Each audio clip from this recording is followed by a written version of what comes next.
our second practice was really around seeking reciprocity and making sure that there's balance in between the give and the get, as Beverly put it, so that all the organizations who are participating in a partnership have multiple benefits to their organization, and there's not one organization that's giving more or benefiting more from the partnership, but that it really is supported among both.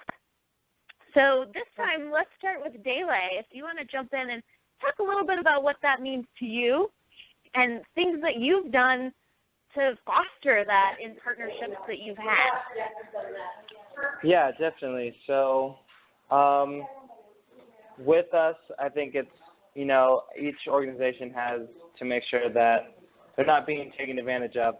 Like when you're in that portion of creating your organizational value, maybe it's not about like overselling yourself or stretching yourself too thin, promising too much. You have to recognize that you want to show value for your partners, but you don't want them to take advantage of what you're bringing to the table, so that there is the mutual benefit there of both organizations being able to collaborate, and it's not like one is riding on the back of the other. Great. Thanks, Dele. I'm going to jump in and add to that, it's easy in doing this work to just jump right into the work because there's so much that needs to be done, right? And if you have hands that are willing to support what you're doing, you want those hands. But I think clarification up front is really key. And that looks like a sit-down conversation about, what are our individual missions, and then where is it that they intersect, and how can we support each other, and what does that support look like? And I think that brings about the reciprocity piece, so that you make sure that things are, on a level playing field as much as possible, right? So I need your support in this area. Our missions intersect, and in exchange, in addition to, on my side, this is something that I need. And I just think that has to be defined up front before, work is done, if at all possible.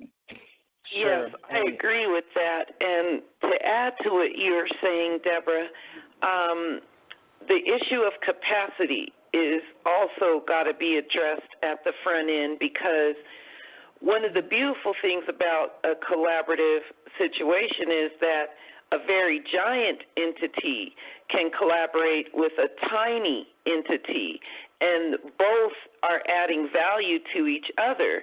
And in the instance of the smaller entities, certainly capacity is always more of an issue, and that's when sometimes leveling the playing field could look differently, in that the larger entity may have more that they can lend in support of the smaller.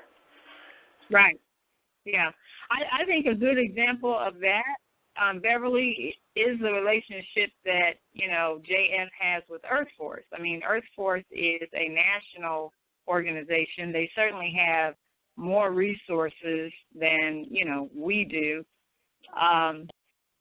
And they have supported JF in a lot of different ways, in terms of space, in terms of training.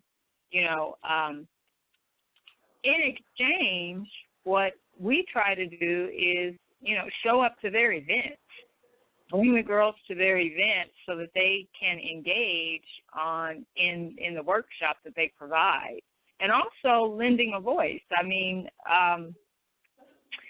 we all know that in this work, a lot of times we are void of communities of color.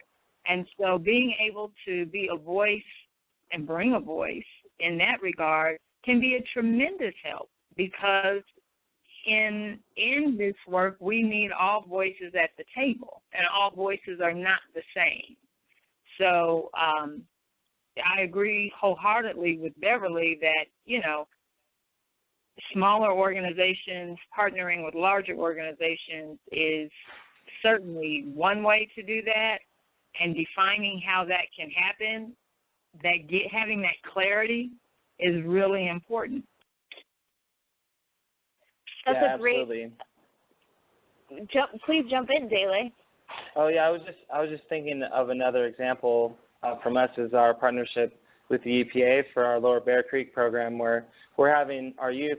We're able to offer up the labor and the time and the workforce to take water samples twice a week, use it locally in the neighborhood, and then we don't have the capacity to do the analysis of that, but EPA has that capacity, so that's where we're seeing the reciprocity there, is where we're able to collect the samples because we have the manpower and the time available, whereas they have the technical ability and the facilities to analyze the samples, so that there's a fair trade there because we both want to get to the bottom of the problem, and we're both offering half of the solution.